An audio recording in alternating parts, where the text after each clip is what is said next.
শ্রীমৎ স্বামী পরেশাত্মানন্দজি মহারাজ, সম্পাদক রামকৃষ্ণ মিশন রায়গঞ্জ।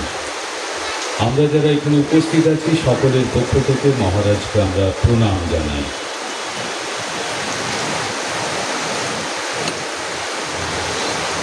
এবারে ঠাকুরমা স্বামীজি সম্পর্কে বলবেন Swami Sarvapriyanandaji Maharaj, minister incharge Vedanta society, New York. Swami সর্বপ্রিয়ানন্দজি।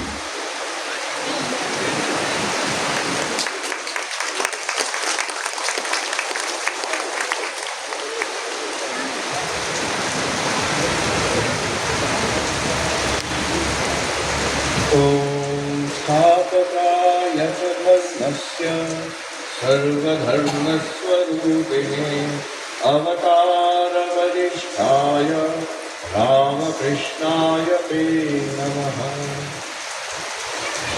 Revered Swami Parishatmanji Maharaj, Revered Swami Shivapremanandaji Maharaj, dear and respected Swami Vishwadharanandaji Maharaj, other respected monks here, dignitaries, devotees, guests and dear friends.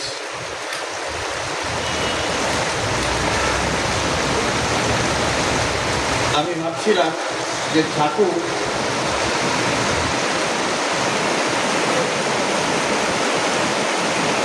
এই যে এখন মানুষ দেখলে উনি কি ভাবতেন, কেমন আনন্দ করতেন। যখন অনেক মানুষ একত্রিত হতেন তখন ঠাকুর দেখে খুব আনন্দ পেতেন।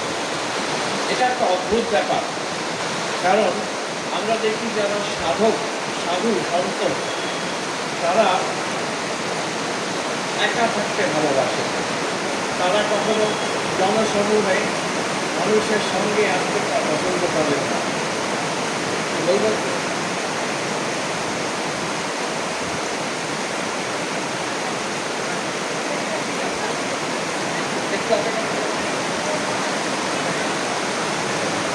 একটু অপেক্ষা করে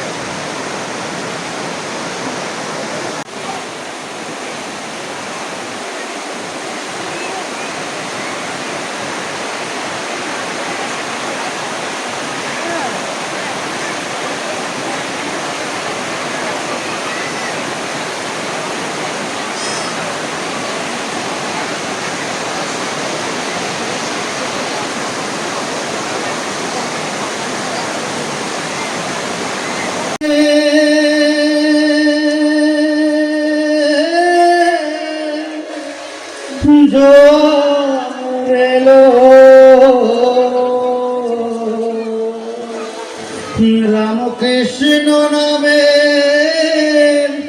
জোয়ার এলো, ভাসিয়ে দে তোরি ভাব ভক্তি উঠিলে উঠে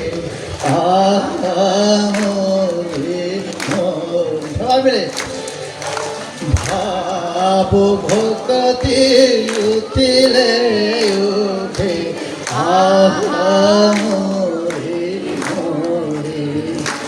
রাম কৃষ্ণ নামে জোয়ার এলো, কৃষ্ণ নামের জোয়ার এলো, ভাসিয়ে দে তোরি ভাব ভক্তি উঠিলে উঠে মোরে মোরে।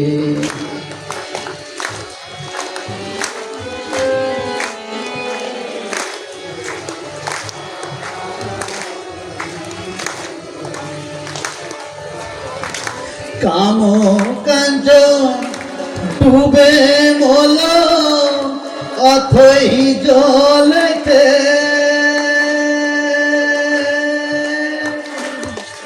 হৃদয় পদ্ম উঠল উঠে, হৃদয় পদ্ম উঠল উঠে, ভক্তি প্রেমেতে ভাব ভক্তি উঠলে উঠে মোরে মোরে। ভরি ভাব ভগতি উঠিলে উঠে আকাশে ভরি।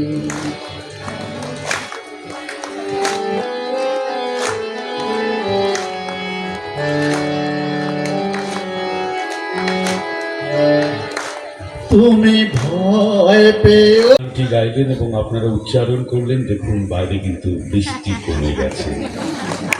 আমরা আবার আমি সর্বপ্রিয়ানন্দজির কথা শুনব।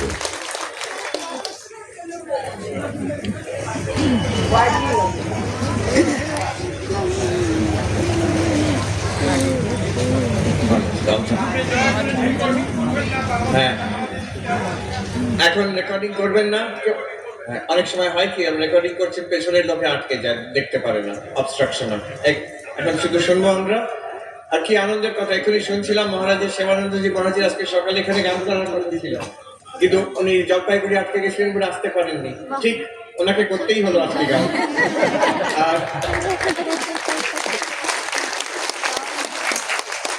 আর গানের সিলেকশনটাও কি চমৎকার, এই আবহাওয়ার সঙ্গে মিলিয়ে এমন সুন্দর গান করলেন। বৃষ্টিও থেমে গেল, পরিবেশটাও স্নিগ্ধ শান্ত হয়ে গেছে। ঠাকুর এত মানুষ একত্র দেখলে আনন্দ করতেন। আর এটা আমি ভাবছিলাম, এটা কিন্তু একটা পিকুলিয়ার থিং, বিকজ যে সাধক, যারা সাধক তারা একান্ত পছন্দ করে, তারা ভিড়ে থাকতে চায় না, তারা বেশি মানুষ দেখলে এড়িয়ে যায়। গীতাতেও আছে একাকী, যে একা থাকতে চায়। যে বলছেন যে যারা পাহাড়ে গুহাতে ধ্যান করতে চান, যারা কোনো নির্দিষ্ট গৃহে থাকেন না, হ্যাঁ, সাধক, তা উনি এত মানুষের মধ্যে আনন্দ কি করে পেতেন? দেখুন আমাদের মানুষের সঙ্গে সম্পর্ক কেমন, যে একদল আছে যারা কারোর সঙ্গে মেশে না, শুধু এটা নতুন একটা সৃষ্টি, এই আজকের গত 20 বছরের মধ্যে হয়েছে। তারা কারোর সঙ্গে মিশতে চায় না, তারা একাকি থাকে, কিন্তু তারা সাধক নয়, তারা মোবাইলে মগ্ন হয়ে থাকে, এই মোবাইল দেখতে থাকে। আর মানুষের সঙ্গে, বাড়ির লোকের সঙ্গে কথা নেই, আশপাশে যে বসে আছে তার সঙ্গে কথা নেই। আমরা চারিদিকে দেখি, আমরা সবাই দেখি, আর সারা পৃথিবীতে দেখি। স্কুলের বাচ্চারা একসঙ্গে স্কুলে যাচ্ছে, সবাই মোবাইলে। তো এটা কিন্তু সাধকের লক্ষণ না, যে মানুষের সঙ্গে মিশছেন আর মোবাইলের মধ্যে ডুবে থাকছে। এটা আমরা মায়ার জগতে বাস করি, তার উপরে যেন আরেকটা লেগ পড়ে গেছে, মোবাইলের লেগ পড়ে গেছে। আমি একবার এক জায়গায় বক্তৃতায় বলছিলাম, উপনিষদের কথা আছে, পরাঞ্চি খানি ব্যক্তিনাথ স্বয়ম্ভূ তস্মাৎ পরাং পশ্যতি নান্তরাত্মান। ঈশ্বর যেন আমাদের ইন্দ্রিয়গুলোকে বহির্মুখ করে দিয়েছেন, তাতে আমরা বাইরের জগৎ দেখি, অন্তরের জগৎ দেখতে পারি না। যে কেউ ধীর ব্যক্তি, সে আমৃত্য চক্ষু হয়ে অমৃতত্ব ইচ্ছেন, অমৃত লাভ করার ইচ্ছুক হয়ে সে অন্তরাত্মাকে দেখতে উপলব্ধি করতে পারে। কিন্তু আমি যখন বক্তৃতা দিচ্ছিলাম, তারপরের একজন বক্তা ছিলেন, খুব বিদগ্ধ মানুষ, তিনি আমাদের একজন অ্যাম্বাসেডার, স্পেনের অ্যাম্বাসেডার ছিলেন, তিনি IFS অফিসার। তিনি দাঁড়িয়ে উঠে বললেন, এই মহারাজ যে কথাগুলো বললেন এগুলো সত্য হলে তো ভালো হতো, যে মানুষ যদি বাইরের দিকে তাকাতো, মানুষকে দেখতো। আজকাল তো বাইরের দিকেও তাকায় না মানুষ শুধু মোবাইলের দিকে তাকিয়ে থাকে। এই এক শ্রেণীর মানুষ। আরেক শ্রেণীর মানুষ হচ্ছে এই মানুষের সঙ্গে মিশতে খুব ভালোবাসে, হই হইয়ের মধ্যে থাকতে ভালোবাসে, লোকজন না থাকলে bored, I am feeling bored, একা থাকতে একদম পছন্দ করে না। এক রকমের চঞ্চল রাজসিক মানসিকতা, এইটাতেও সাধনা হয় না। তবে ওই আগের শ্রেণীর থেকে একটু ভালো, অন্তত মিশছে মানুষের সঙ্গে। এর ওপরে আরেক শ্রেণী মানুষ যারা সাধক, তারা এই জনসমূহ পছন্দ করে না। তারা শান্ত, হয়তো আশ্রমে কিংবা পাহাড়ে, জঙ্গলে, গুফাতে, এরকম আমি দেখেছি সাধু সন্ন্যাসী, এখনো এখানে হিমালয়তে আছেন, অনেকে আছেন, যারা একা সাধনাতে ডুবে থাকতে চান। শুধু সাধনার জগৎ কেন, সায়েন্সের জগতে, আর্টের জগতে, লেখার জগতে যারা খুব উচ্চ, যারা ক্রিয়েটিভ খুব, তারা খুব একটা মানুষের সঙ্গে মিশতে চায় না, তারা একা থাকতে চায়, একটু উইথড্র করে থাকে, ইন্ট্রোভার্ট বলে। এরকম সাধু আমি দেখেছি, ভালো সাধু, তারা একা থাকতে চান। তাদের মুশকিল হচ্ছে, তাদের যদি জনসমূহের মধ্যে ঠেলে দেওয়া হয়, 1000টা লোকের মধ্যে 10টা কাজের মধ্যে, তখন তারা পেরে ওঠে না, তখন চট করে মাথা গরম হয়ে যায় তাদের। তারা শান্তিতেই ভালো থাকে, মানুষের সঙ্গে পেরে ওঠে না। কিন্তু তার ওপরে এক থাক আছে, যারা মানুষের সঙ্গে থাকলে আনন্দে থাকে এবং একা থাকলে সেও আনন্দে থাকে। তার আনন্দ কিন্তু বাইরের লোকের উপর নির্ভর নয়, আবার বাইরের লোকজন থাকলে যে তার আনন্দ চলে যাচ্ছে তাও নয়। এরকম সাধু আমি দেখেছি। একজন সাধুকে দেখেছি হিমালয়তে থাকেন, তো তিনি 12 মাস সেখানে থাকতেন, বরফের জায়গা, অন্যরা যখন বরফ পড়ে নেমে যায় উনি একা থাকতেন। তখন আমি গেছি ওনার কাছে, তখন অনেক লোকজন তীর্থযাত্রীরা এসছেন, তার পাশে আছে, খুব আনন্দ হচ্ছে। আমি বললাম, এই তো, ওই পাঞ্জাবি সাধু ছিলেন, এই তো আপনি এতজন এসছে, আনন্দ করছেন এখন, কিন্তু যখন উইন্টার, শীতের সময়, বরফ পড়া ঢাকা, কোনো মানুষ নেই 6 মাসের জন্য, তখন কি করবেন? তখন উনি বললেন, হিন্দিতে বললেন, अब मैं मजे में हूँ महात्मा जी, तब और भी मजे में रहता हूँ। এখন আমি খুব আনন্দে আছি সবাই আপনাদের সঙ্গে, আর যখন আমি একা থাকি তখন আরো আনন্দে থাকি। এইও একরকম মানুষ, একজন একরকমের সাধক, নিজের মধ্যে আনন্দে থাকতে পারেন, মানুষের মধ্যে মিশে আনন্দে থাকতে পারেন। এরও এক কাঠি ওপরে ঠাকুর যেটা করছেন, ঠাকুর যে মানুষকে দেখে আনন্দ করছেন, এটা কেন? এটা উপমা তিনি দিচ্ছেন নিজেই। এই যে এই জিনিসটা, এটা দেখে আমার মনে হলো ঝাড় প্রদীপ, এই ঝাড় প্রদীপ এখানে আছে। ঠাকুর বলছেন যখন অনেক মানুষ একত্র হয়, তিনি দেখছেন যেন ঝাড় প্রদীপের মতো। ঝাড় প্রদীপ কি হয়? এটা স্যান্ডেলিয়ার বলে, এর মাঝখানে একটা বড় আলো আছে, আর অনেক কাঁচ ঝুলছে, ক্রিস্টাল ঝুলছে, সেটা ঝলমল ঝলমল ঝিলমিল ঝিলমিল করছে ওই আলোতে। তিনি দেখছেন এক ব্রহ্ম চৈতন্য, এক ঈশ্বর, এক সচ্চিদানন্দ প্রকাশ, আর এত মানুষের মধ্যে যেন ঝিলমিল ঝিলমিল করছে। হ্যাঁ, তার আনন্দ আরো, যেমন একটা আলো জ্বললে একরকম, কিন্তু ওই কাঁচগুলো দিয়ে দিলে ওই আলোর শোভাটা, প্রতিভাটা আরো বেড়ে যায়, তার বিউটিটা আরো বেড়ে যায়। ঠিক তেমনই ঠাকুর দেখতেন, এক বিশ্বরূপ, এক সচ্চিদানন্দ বিরাট ভগবান এত হাজার হাজার মানুষের মধ্যে কত রকম লীলা করছে, তারা নিজেই জানে না যে আমার মধ্যে সেই ঈশ্বর আছেন, কিন্তু তিনি দেখতে পাচ্ছেন। তো এই জন্য তিনি আনন্দ করতেন মানুষকে দেখে। ঠাকুর অবতার, আমরা জানি অবতার কেন আসেন, গীতাতে স্বয়ং শ্রীকৃষ্ণ বলে গেছেন ধর্ম সংস্থাপনের জন্য আসেন। স্বামীজিও বলছেন স্থাপকায় আছে ধর্মশ্চ, যেটা নবগোপাল বাবুর বাড়িতে তিনি রচনা করেছিলেন, মহারাজ একটু আগে বললেন, ধর্ম সংস্থাপনের জন্য। তার পেছনে আরো গূঢ় রহস্য হচ্ছে, অবতার আসেন প্রেমের টানে, ভালোবাসার জন্য। ধর্ম সংস্থাপন করতে আসেন, ধর্ম সংস্থাপন করে হবেটা কি? কেন ধর্ম সংস্থাপন করেন? তিনি আমাদের ভালোবাসেন বলে, তাই জন্য ধর্মের পথ, মুক্তির পথ দেখাতে আসেন, ভালোবাসার টানে আসছেন। এবার ঠাকুরকে দেখুন, ঠাকুরের জীবনটা কেমন অদ্ভুত সূত্র ওর মধ্যে আছে। ভালোবাসার টানে এসেছেন এই জগতে, নরেনকেও নিয়ে এসছেন এই ভালোবাসার টানে। তিনি নিজে বলে গেছেন, তার দিব্য দৃষ্টিতে তিনি দেখেছিলেন সপ্তর্ষিতে সাতজন ঋষি ধ্যানমগ্ন, তার মধ্যে একটি জ্যোতিপুঞ্জ থেকে একটি শিশু বেরিয়ে এসে একজন ঋষির কাছে গিয়ে তাকে ধ্যান থেকে তাকে awakening him from meditation, বললেন যে দেখো পৃথিবী ধরা অন্ধকারে ডুবে যাচ্ছে, আমি যাচ্ছি, তুমিও এসো। আর সেই ঋষি সম্মতি দেখালেন যে আমি আসছি বলে। তো সেই শিশু নিশ্চয়ই শ্রীরামকৃষ্ণ অবতার, আর স্বামী বিবেকানন্দ সেই ঋষি। পরে বলেছেন যে তুমি সেই ঋষি, সপ্ত ঋষির ঋষি। তিনি এলেন, এখানে এসে প্রেম গেল কোন দিকে ওনার? যখন ছোটবেলায় সে কামার পুকুরের গদায়, তারপরে দক্ষিণেশ্বরের রামকৃষ্ণ, তার ভালোবাসা, তার স্রোত বইতে লাগলো ঈশ্বরের দিকে। এই মা কালী এই রূপে আছেন এইখানে, ইনি কি সত্যি আছেন নাকি শুধু মূর্তি? তার সাধনা ওইটা হলো যে জ্ঞান্ত, তাকে টু অ্যাওয়েকেন, তার মধ্যে উদ্দীপ্ত করা দিব্য ভাব, তাকে লিভিং রিয়েলাইজেশন যেটা বলে। তার কত রকম সাধনা, তার ক্রন্দন, সে মাটিতে পড়ে গিয়ে কাঁদছেন যে আরেকটা দিন চলে গেল, মা তুমি দেখা দিলে না। এইভাবে করে তারপরে শেষে হলো, মার দেখা পেলেন তিনি, কিন্তু সেখানে অন্য সাধক হলে শেষ হয়ে যেত, জীবন ধন্য হয়ে গেল। তিনি থামলেন না, তিনি দেখছেন ওই তো দ্বাদশ শিব মন্দির আছে, শিবের উপাসনা, তিনি কি শিব রূপে আছেন, ওদিকে রাধাকৃষ্ণের মন্দির আছে, বৈষ্ণব ভাবে বিভিন্ন ভাবে তিনি সেই এক মা যাকে তিনি উপলব্ধি করেছেন, তাকে বিভিন্ন ভাবে উপলব্ধি করতে আরম্ভ করলেন। আরেক রকম সাধনা, যে প্রেমের বিস্তার হলো। তারপরে সে তন্ত্র মতে সে রামলালা, যে রামায়ণ সাধু এসে রামলালা বাচ্চা শিশু রাম মূর্তি সেই সাধনা করে উপলব্ধি করলেন। ভৈরবী ব্রাহ্মণী এলেন, তারপরে সে অদ্বৈত অনুভূতি, তোতাপুরী তার অদ্বৈত গুরু এলেন, অদ্বৈত অনুভূতি করালেন, তাতেও থামলেন না শ্রীরামকৃষ্ণ। উনি দেখছেন এবং বিভিন্ন ধর্মে, শুধু কেন হিন্দু ধর্মের গণ্ডির মধ্যে নয়, ইসলাম ধর্মে, ক্রিশ্চিয়ানিটির মধ্যে দেখছেন সবভাবে এক সত্য, সে এক চৈতন্যতে পৌঁছে যাচ্ছেন। তাই তো তিনি বলছেন যত মত তত পথ বলছেন তিনি। এবার ওখানে গিয়ে থামলেন না। এবার একটা অদ্ভুত জিনিস হলো, তিনি এখন দেখছেন চূড়ান্ত অবস্থায়, অদ্বৈত অবস্থা, দ্বৈত বিশিষ্ট অদ্বৈত, অদ্বৈত বৈষ্ণব মতে, শাক্ত মতে, শৈব মতে, তন্ত্র মতে, বেদান্ত মতে, সব দেখে ইসলাম ক্রিশ্চিয়ানিটি সব ভাব দিয়ে এক বস্তুতে বারে বারে পৌঁছে এবার তিনি ফিরে তাকাচ্ছেন আমাদের দিকে, আমাদের দিকে।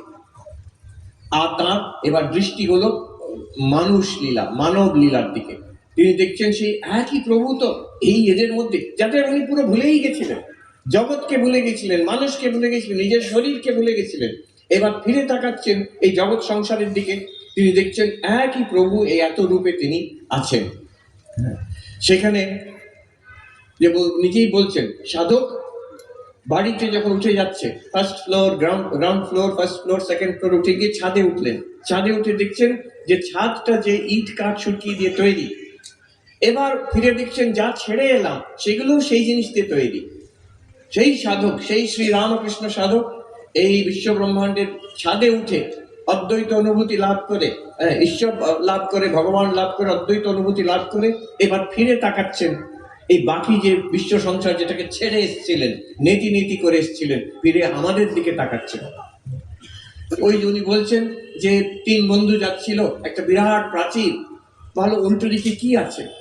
একজন খুব কষ্টে উঠে ওদিকে প্রাচীর উপরে গিয়ে, দেয়ালের উপরে গিয়ে আনন্দ করতে আরম্ভ করলো, ধেই ধেই করে, কি আনন্দ কি আনন্দ, ধেই ধেই করে নেচে লাফ দিয়ে চলে গেল ওদিকে। এরা তো ভাবছে এ কি হলো। দ্বিতীয় যে ওঠে সেও তাই আনন্দতে নাচছে, আবার লাফ দিয়ে চলে গেল। তৃতীয় ব্যক্তি যে সেও কষ্টতে উঠে দেখলো ওদিকে একটা মেলা হচ্ছে, এই রকম উৎসব হচ্ছে, আনন্দের উৎসব। তারও ইচ্ছে হলো লাফ দিয়ে চলে যাবে। তখন ভাবলো আমার যে বন্ধুরা আছেন, গ্রামের যে গরিব মানুষ আছেন, তাদের কে বলবে এই আনন্দের কথা, আমিও যদি চলে যাই। তিনি ফিরে এলেন সেই তৃতীয় ব্যক্তির মতন। ঠাকুর ফিরে আমাদের দিকে তাকাচ্ছেন যে এদের কি করে চৈতন্য হবে। আর সেই লিটারালি দক্ষিণেশ্বর সেই কুটিবাড়ির ওপরে, বিল্ডিং এর ওপরে গিয়ে ছাদ থেকে ডাকছেন মানুষকে, তোরা কে কোথায় আছিস, তোরা আয়। তার যে অনুভূতি তিনি ঢেলে দেবেন। অবশ্য এটা যে তার পাল্টে গেল, আগে তিনি ঈশ্বরকে চাইতেন, এখন মনুষ্য লীলার দিকে দেখছেন, তা নয়। এক বস্তুকেই তিনি ভালোবাসছেন, তার দৃষ্টিতে কোনো তফাৎ নেই। তিনি ব্রহ্মকে সেইভাবে উপলব্ধি করেছেন এবং ব্রহ্মকে এইভাবে উপলব্ধি করছেন। সেটা গিয়ে জ্ঞান হলো। এবার এই সবার মধ্যে ঈশ্বর অনুভূতি করে বিজ্ঞান হলো তার। এবার এই সংসার তখন হয়ে যায় লীলা। ঈশ্বর নির্গুণ ব্রহ্ম, সগুণ ব্রহ্ম, ঈশ্বর হচ্ছে নিত্য, আর এই সংসার তখন লীলা হয়ে যায়। এই লীলাময় ঈশ্বরকে তিনি অনুভব করছেন মানুষের মধ্যে। যে মানুষ সাধক হলে খুব ভালো, সাধক না হলে বিভিন্ন রকমের ভালো মন্দ মানুষ, সবাইকার মধ্যে ঠাকুর কিন্তু দেখছেন সেই ঈশ্বর আছে। এটা একটা অদ্ভুত দৃষ্টি। আমাদের নজর পড়ে, আমরা যখন নিজেকে দেহ ভাবি, অন্যদেরও দেহ ভাবি। এই সুন্দর, দেখতে সুন্দর, দেখতে সুন্দর নয়। যখন নিজেকে মন ভাবি, পার্সোনালিটি ভাবি, when we think of ourselves as persons, আমরা তখন অন্যদেরও পার্সোনালিটি ভাবি। ও আমি একটা মানুষ, ও একটা মানুষ, এইভাবে ভাবি। নিজেকে যখন আমি চৈতন্য রূপে, আমি ঈশ্বরের সঙ্গে অভেদ রূপে, আমার মধ্যে যে দেবত্ব আছে তার যখন আমার অভিজ্ঞতা হলো, রিয়েলাইজেশন হলো, তখন চোখ খুলে অন্যদের যখন দেখছি, তাদের মধ্যেও সেই দেবত্ব দেখতে পাচ্ছি। যে ভগবান লাভ করেছে, ঈশ্বরের সঙ্গে নিজের একত্ব অনুভব করেছে, সে কখনো বলে না আই অ্যাম গড। যদি বলে আই অ্যাম গড, এরা সবাই গড। যে আমি এখানে আমি শুধু জানি, হয়তো এরা জানে না, কিন্তু একই বস্তু সব জায়গায় আছে। এই জিনিস উনি দেখতেন। তাই জন্য উনি দেখতেন জীবন হচ্ছে একটি উৎসবের মতো। প্রেমেশ মহারাজের কথা মহারাজ বললেন। প্রেমেশ মহারাজ এক জায়গায় বলছেন, যারা এই রামকৃষ্ণ বিবেকানন্দ সারদা ভাবধারায় এসেছেন তাদের কথা বলতেন খুব সুন্দর করে। বলতেন, জীবন উৎসবময়, মরণ মধুর। জীবন উৎসবময়, মরণ মধুর। এই কয়েকটা ঘটনা বললেন, যখন ভক্তদের শেষ সময় আসছে, যারা দেখছেন ঠাকুর এসে নিয়ে যাবেন, মা বলেছেন তোমাদের শেষ বেলায় ঠাকুর আসবেনই আসবেন, কথা দিয়ে গেছেন। তো এই হচ্ছে তাদের শুধু শেষ বেলা নয়, তার আগেও উৎসবময় জীবন। উৎসবময় কেমন? ঠাকুরকে নিয়ে, ভগবানকে নিয়ে, চৈতন্যকে নিয়ে আনন্দ করা। যেমন জীবনটা যেমনই যাচ্ছে, বাইরের জীবন যেমনই যাচ্ছে, লোকজন যেমন থাকুক, টাকা পয়সা যেমন থাকুক, বাইরে শরীরের অবস্থা যেমন থাকুক, তার মনের ভাব আনন্দে থাকে। এরকম আমরা দেখেছি, আমি দুরকমই দেখছি। সবই আছে জীবনে, কোনো কিছুতে আনন্দ নেই, মুখটা প্যাঁচার মতন করে বসে আছে, সব কিছুতে কমপ্লেন। আমি তো দূর থেকে দেখতে পাচ্ছি, সবাই দেখতে পাচ্ছে তার জীবনে অনেক পেয়েছে, সে কিছুতেই সন্তুষ্টি নেই। আবার উল্টো দেখেছি, খুবই সাধারণ, অনেক রকম তার স্ট্রাগল, জীবনে স্ট্রাগল আছে, কিন্তু খুব আনন্দ, জীবনে খুব আনন্দ। এই আনন্দটা, এই সমদৃষ্টি আমরা পেতে পারি যদি আমরা ঈশ্বরে কেন্দ্রিত হতে পারি। একটা খুব সুন্দর উপায়, খুব পাওয়ারফুল উপায়, যেটা মহারাজ বললেন, নাম। ঠাকুরের নাম জয় রামকৃষ্ণ। আমাদের অনেকে দীক্ষা নিয়েছেন, তার গুরু মন্ত্র আছে। এছাড়া যারা নেননি, শুধু জয় রামকৃষ্ণ বললেই, জয় শ্রী রামকৃষ্ণ, জয় শ্রী রামকৃষ্ণ। আমি গেছিলাম, আমাদের আশ্রম আছে Vedanta society of Southern California, হলিউডে, লস অ্যাঞ্জেলেস, হলিউডে, আমেরিকাতে আছে। সেখানে ওরা এক একটা দিন নির্দিষ্ট থাকে, 24 ঘন্টা জয় শ্রী রামকৃষ্ণ জপ করে, বাই টার্ন, প্রত্যেকে 1 ঘন্টা 1 ঘন্টা 1 ঘন্টা করে তারা এসে বসে ওই মন্দিরে জপ করবে জয় শ্রী রামকৃষ্ণ। তো জয় শ্রী রামকৃষ্ণ ধ্বনি চলতে থাকে মন্দিরের মধ্যে। ঈশ্বরকে ভেতরে রাখলে বাইরে আনন্দ। আজকে সকালে একজন জলপাইগুড়ি আশ্রমে একজন খুব সুন্দর প্রশ্ন করলেন, মুখে হাসিটা রাখবো কি করে জীবনের মধ্যে? আমার হঠাৎ মনে পড়ে গেল, একজন নর্থ বেঙ্গল মেডিকেল কলেজে ডেকেছিলেন একটু বক্তৃতা দিতে, ওখানকার যিনি প্রিন্সিপাল স্যার, তিনি হাসি মুখে মানুষ আমাকে নিয়ে গেলেন বক্তৃতা দিতে। তারপর বিদায়ের সময় বিকেল 5টা 5:30টার সময় সি অফ করলেন। আমি দেখলাম মানুষটার মুখে হাসি। তখন হাসি বিকেল 5:30টার সময়। সকালে যখন অফিসে যাই অনেকের হাসি থাকে মুখে, অনেকের সে তখন সকালেও থাকে না, সকালটাই কাঁচা মুখে আরম্ভ হয়, কিন্তু হাসি থাকে অনেকের মুখ, ফ্রেশ, ভালো লাগছে দিনটা। এবার অনেক সমস্যার সঙ্গে, ধাক্কাধাক্কির সঙ্গে করতে করতে বিকেল 5টা 5:30 বাড়ি যাওয়ার সময় যখন হলো, তখন একদম মুডটা খারাপ হয়ে গেছে, বিরক্তিতে মুখ ভরে, মুখটা এরকম হয়ে যায়। তখন আমাদের একজন মহারাজ ছিলেন, আমাদের পরিষাপ্রান্তি মহারাজ চিনবেন ওনাকে, আমাদের শিব প্রেমানন্দীও জানেন। আগে ওর শরীর চলে গেছে, খুব মিষ্টি ভাবে কথা বলতেন। আমি তার কাছে কিছুদিন ছিলাম, সেই প্রবীণ সন্ন্যাসী। সকালবেলা ফোন ধরলে উনি বলতেন হ্যালো, দুপুরে ধরলে বলতেন হ্যালো, আর বিকেল বেলা যখন ফোন ধরতেন দিনের শেষে, তখন বলতেন হ্যাঁ কি।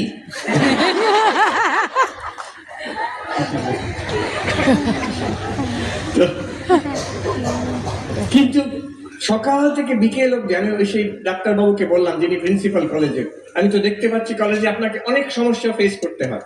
এই সমস্যার মধ্যে আপনি যে হাসি মুখে, দিনের শেষে হাসি মুখে আছেন, শেষ খেলার লাস্ট ওভারে আপনি হাসি মুখে আছেন, মানে এর মধ্যে মানুষটার মধ্যে একটা সাবস্টেন্স আছে, একটা কিছু আছে মনে। তো উনি হাসলেন শুধু। আমার শ্রী রামচন্দ্রের কথা আমার মনে পড়ে গেল। আমরা রাম নাম যখন আরম্ভ করি, এই শ্লোকটা আবৃত্তি করে আরম্ভ করি, যে শ্রী রামচন্দ্র, যাকে তার আগের দিন রাত্রিবেলা বলা হয়েছিল তোমার অভিষেক করা হবে, তুমি রাজা হবে, তুমি রাজপুত্র, তুমি যুবরাজ, তুমি রাজা হবে, অযোধ্যার রাজা হবে। তার পরের দিন সকালে বলা হলো তুমি রাজা হবে না, তুমি বনবাস, 14 বছর বনবাসে চলে যাও, এক্ষুনি চলে যাও, বেরিয়ে যাও এখান থেকে। তাতে লিখছেন, কবি লিখছেন যে যার মুখে এই কথা শুনে তার মুখ ম্লান হলো না। সে যেমন হাসি তার আগের দিন রাত্রিরে ছিল, তারপরের দিনও সেই স্মিত হাসি তখন ছিল। এই ধাক্কা শুনে তুমি রাজা হবে না, বেরিয়ে যাও এখান থেকে 14 বছরের জন্য, এক হাসি মুখে তখন। সেই রামচন্দ্রকে আমি প্রণাম করি। তো এই ভাব আমাদের মধ্যে আসবে, এই আনন্দ। একা থেকে আনন্দময় জীবন, মানুষের সঙ্গে থেকে কাজের মধ্যে আনন্দময়, কাজের থেকে অবসর প্রাপ্ত হলে বাহ খুব ভালো, দু হাত ছেড়ে দিয়ে এবার ঈশ্বরকে ধরবো। ঠাকুর বলতেন কাজ কিভাবে করবে, এক হাত ঈশ্বরকে ধরবে আর এক হাত দিয়ে কাজ করবে, আর যখন কাজ করিয়ে যাবে দু হাত দিয়ে ঈশ্বরকে ধরবে। আর যে কোনো পরিস্থিতিতে যখন হাজারটা লোকের মধ্যে আছি তখনও খুব আনন্দ, মানিয়ে নিতে হয়। এই যে ঝরঝর করে বৃষ্টি পড়ে গেল, কি এটা কি খারাপ হলো? না, আমরা বলতে পারি না। তারপরে সুন্দর গানটা আমরা পেলাম, এই এখন সুন্দর একটি পরিবেশ আমার সৃষ্টি হয়ে গেছে। অতএব to go with the flow, যা হবে মনে মনে তথাস্তু, শ্রীরামকৃষ্ণ শরণম, যা হবে শ্রীরামকৃষ্ণ শরণম, এইভাবে যদি ভেতরে ভেতরে এই ভাবটা রেখে মুখে তখন হাসিটি থাকবে, আগে মাঝখানে আর পরে, কাজের দিনের সকালবেলা, দুপুরবেলা আর সন্ধ্যেবেলা, এই মানুষকে নিয়ে আনন্দ করা, এই উৎসবময় জীবন, উৎসবময় এবং মরণ মধুর। আমাদের হয়ে যায় কি, জীবন সংগ্রামময় হয়ে যায় আর মরণ হচ্ছে ভয়াবহ হয়ে যায়, মরণটা ভয়াবহ হয়ে যায় না। জীবন উৎসবময়, মরণ মধুর, এই হচ্ছে শ্রীরামকৃষ্ণ ভাবধারাতে থাকলে এই লাভ পাওয়া যায়। নিজেও আনন্দ পাবে আর অপরকেও আনন্দ দেবে, নিজেও শান্তি পাবে, অপরকেও শান্তি দেবে, নিজেও আশীর্বাদ পাবে আর সবাইকে আশীর্বাদ দিয়ে যাবে। এই প্রার্থনা আমি আমাদের সবাইকার হয়ে আমি ঠাকুর মা স্বামীজির কাছে করছি, যারা আমাদের আশীর্বাদ দিন, এই আনন্দময় জীবন, এই শান্তিময় জীবন, এই উৎসবময় জীবন যাতে আমাদের তারা আশীর্বাদ দেন। ওম শান্তি শান্তি শান্তি, হরি ওম তৎসৎ। শ্রীরামকৃষ্ণার্পণমস্তু।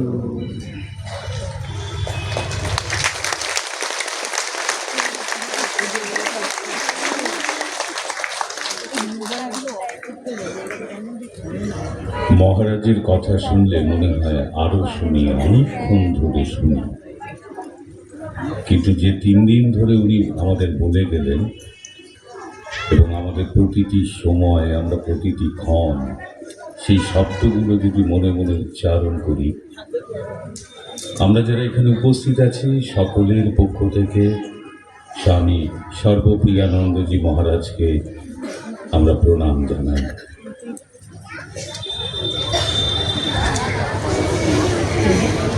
এবারে যিনি মাইকের সামনে